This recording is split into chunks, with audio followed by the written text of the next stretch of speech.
देखें, नाना नान अगर और नानी का भी अगर संपत्ति है, ठीक है, नाना और नानी का भी अगर संपत्ति है तो उसमें जो नाती है वो हक ले सकता है। लेकिन कैसे? अगर आपके मन में एक सवाल है कि आखिर कैसे लेंगे, ठीक है, कोई तो देगा नहीं संपत्ति। मान लेते हैं आप अपने जो ननिहाल में जाएंगे कि मेरा भी हक है, मेरी भी माँ का हक है, तो आप समझ सकते हैं कि संपत्ति हो सकता है कि नहीं देना चाहे, लेकिन आप ले सकते हैं। आपका वो अधिकार है, कानून में आपका अधिकार दिया गया है कि आप जो है, आप एक तरह से अगर नाना की संपत्ति है तो उस पे आपका पूरा पूरा हक होगा। अब देखें, सबसे पहले यहाँ पे जो सवाल है वो सवाल भी उसी तरह का है। इनका सवाल है कि सर मेरी मॉम जो है वो 4 बहन है और मेरे कोई मामा नहीं है, तो मेरी मॉम जो है सेवा किया और अब मेरे नाना नहीं नानी मर चुके हैं, तो अब 4 बहनें मिलकर बांटना चाहती है और रसीद के वाला कुछ नहीं मिलता है, तो क्या करें? कैसे 4 बहन के नाम पर कैसे होगा?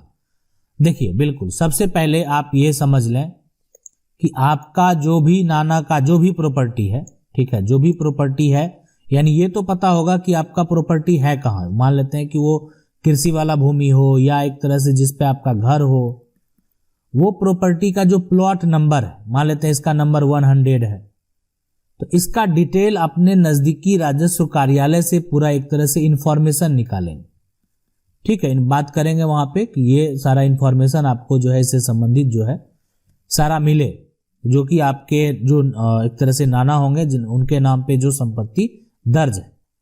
अब ये सारा कुछ जो मिलने के बाद, यानी सारा इंफॉर्मेशन मिल जाएगा कि वो संपत्ति वर्तमान में किनके नाम से है, आपके नाना नानी के वर्तमान में किनके नाम से है, आपके नाना नानी के नाम से है या उनके पिता के नाम से है। जिनके भी नाम से आप उनके वंशज हैं तो आपको वंशावली का जरूरत पड़ेगा, एक है ना, वंशावली जो है एक चाहिए।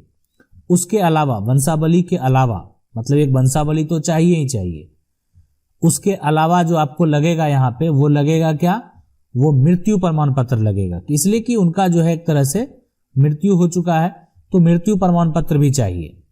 यानी मृत्यु प्रमाण पत्र ये साबित करेगा कि वो अब इस दुनिया में नहीं है। अब उसके बाद वंशावली के आधार पे जो 4 बहनें हैं, चारों का अलग अलग दस्तावेज तैयार होगा, है ना। जो भी स्टाम्प कॉस्ट है, जो भी आपके राज्य में है, आप पता कर लें वहां पे राजस्व कार्यालय में, हो सकता है कि 1000 होगा, तो जितना भी स्टाम्प का वैल्यू है वो स्टाम्प पे सारा इंफॉर्मेशन जो है सबका बहन का अपना अपना एक तरह से बनेगा और उसके बाद इसको ऑनलाइन किया जाएगा राजस्व के अधिकारी के द्वारा। वेरीफाई करने के बाद अगर ये एक तरह से सही हुआ तो उसके बाद सबका अलग अलग जो है वो दाखिल खारिज प्रक्रिया हो जाएगा। तो ऐसे करके आप संपत्ति का नामांतरण अपने तरफ से अपने और जो भी है एक तरह से अपने चारों लोग हैं या मतलब एक तरह से उनके जो बच्चे हैं, मतलब आप अपने नाम पे कराना चाहते हैं तो भी करा सकते हैं। सवाल है कि सर यदि पिता जो है यहाँ पे मरने से पहले अपनी जो है पत्नी और बड़े बेटे जो उसकी सेवा करता था उनके नाम पर जो है कुल जमीन में से आधी कर जाए, तो क्या दूसरा बेटा अपनी माँ के नाम से उस जमीन की डिग्री जो है वहाँ तुड़वा सकता है या जबरदस्ती माँ को जो है डराकर जमीन ले सकता है? देखिए, हम आपको बता दें कि जो पिता है तो ये डिपेंड करता है कि पिता की संपत्ति जो है वो किस प्रकार की। अगर पिता का संपत्ति पैतृक है, ठीक है, तो पिता तो एक हिस्से अपना जितना उनका एक हिस्सा बनता, आधा नहीं, 50% नहीं, 50% नहीं, आप समझ लें कि आपकी 3 पार्ट में अगर डिवाइड होगा तो या 4 पार्ट में अगर डिवाइड होगा तो 25-25 हो जाएगा और ये यहाँ पे 33 पॉइंट समथिंग होगा। तो इतना परसेंटेज जो है अपनी पत्नी के नाम कर सकते हैं, इसलिए वो भी अगर वो कर देते हैं तो उतना तक हो सकता है, उसके आगे नहीं। अब ये जो इन्होंने पत्नी को दिया है एक तरह से अलग अपने हिस्से की प्रॉपर्टी, तो वो अगर पत्नी किसी को देना चाहे, है ना, तो दे सकती है। लेकिन ये इनको हिस्सा जो है एक तरह से जब तक किसी तरीके से यानी पिता और बेटे में एक लीगल तरीके से बंटवारा नहीं हुआ तब तक देना भी एक तरह से वो सही नहीं है। रही अभी वर्तमान सिचुएशन को अगर देखा जाए तो माँ जिसको देना चाहे उसके नाम से रजिस्ट्री तो कायम हो जाएगा, लेकिन अगर कोई दूसरा बेटा है वहाँ पे कोर्ट में केस फाइल करे और एक तरह से ऑब्जेक्शन लगाए, तो फिर देखा जाएगा कि किस आधार पे संपत्ति कितना। सबसे पहले 50% अगर कर दिया तो वो तो होगा ही नहीं, इसलिए कि अगर 2 बेटे हैं और एक पिता भी हैं तो उनका 50% हिस्सा नहीं होता है। सवाल है कि सर जी क्या पिता अपनी संपत्ति एक बेटे को संपत्ति से बेदखल कर सकते हैं, जो कि एक बेटा 20 साल से देखभाल कर रहा है, और पिता अपनी संपत्ति को दूसरे बेटे को वसीयत कर सकता है? पैतृक संपत्ति में पिता ऐसा कुछ नहीं कर सकते। अगर उनका सेल्फ एक्वायर प्रॉपर्टी है ना, सेल्फ एक्वायर प्रॉपर्टी है तो बिल्कुल कर सकते हैं, पैतृक में नहीं कर सकते हैं। ना वसीयत कर सकते हैं, ना एक किसी को दे सकते हैं, इसलिए उनका अधिकार नहीं है। उसमें समान अधिकार है, तो उसमें पैतृक में पार्टीशन सूट कोई भी एक बेटा करेगा तो उनका जो भी हिस्सा है कोर्ट के द्वारा दे दिया जाएगा।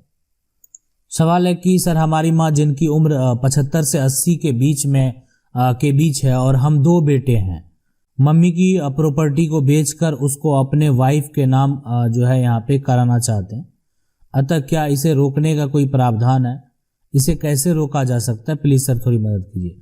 देखिए, अगर माँ की आपकी उम्र इतना है और 2 बेटे हैं, अगर जो भी मम्मी की प्रॉपर्टी को बेचकर कोई अगर वाइफ के नाम करना चाहता है तो आप सबसे पहले ये एक तरह से एक तो केस फाइल कर सकते हैं, ठीक है। और रही बात संपत्ति, अगर माँ के नाम से ही दर्ज है, ऐसा नहीं कि पिता के नाम से संपत्ति है ना, तो वो तो होगा ही नहीं। अगर माँ के नाम से वो संपत्ति दर्ज है और माँ के द्वारा वो संपत्ति को लिख दिया जाएगा किसी एक को, तो वो मान्य होगा। ऐसा नहीं कि मान्य नहीं होगा, बिल्कुल मान्य होगा।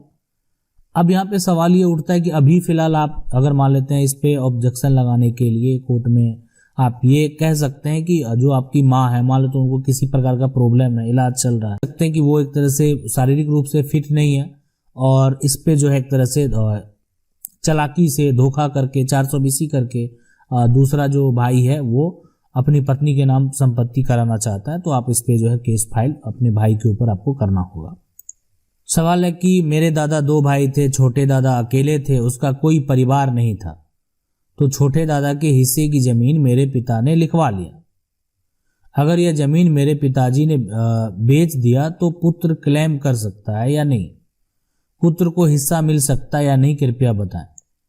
देखें, सबसे पहले यहाँ पे छोटे दादाजी जो है ना अकेले थे और उनका कोई परिवार नहीं था, तो अगर मान लेते हैं कि दादा और जो छोटे दादा हैं उसमें एक तरह से बंटवारा हुआ था, अलग अलग संपत्ति था, तो ये अगर मान लेते हैं, ऐसे भी छोटे दादा का संपत्ति जो होता वो दादा का होता। अब उनके हिस्से की जमीन अगर मान लेते हैं पिता के द्वारा लिखवा लिया गया है, जमीन अगर मान लेते हैं पिता के द्वारा लिखवा लिया गया है ना, तो अभी उनका जो है एक तरह से ये रजिस्ट्री हुआ, तो फिलहाल उनके नाम से वो संपत्ति दर्ज है, तो उनके लिए वो सेल्फ एक्वायर प्रॉपर्टी फिलहाल होगा। और वो सेल्फ एक्वायर प्रॉपर्टी पे अगर बेटा क्लेम करना चाहे तो फिर यहाँ पे दिक्कत है, वो क्लेम नहीं कर सकता, वो उसी संपत्ति पे सिर्फ कर सकता है जो कि संपत्ति पैतृक है। सवाल है कि सर मेरा बेटा 7 साल का है और मेरे जो है यहाँ पे पत्नी ने अपने यहाँ पे बड़े भाई को 300 गज का प्लॉट दे दिया है, जो कि यहाँ पे मेरे पति के हिस्से में यहाँ पे मिला है।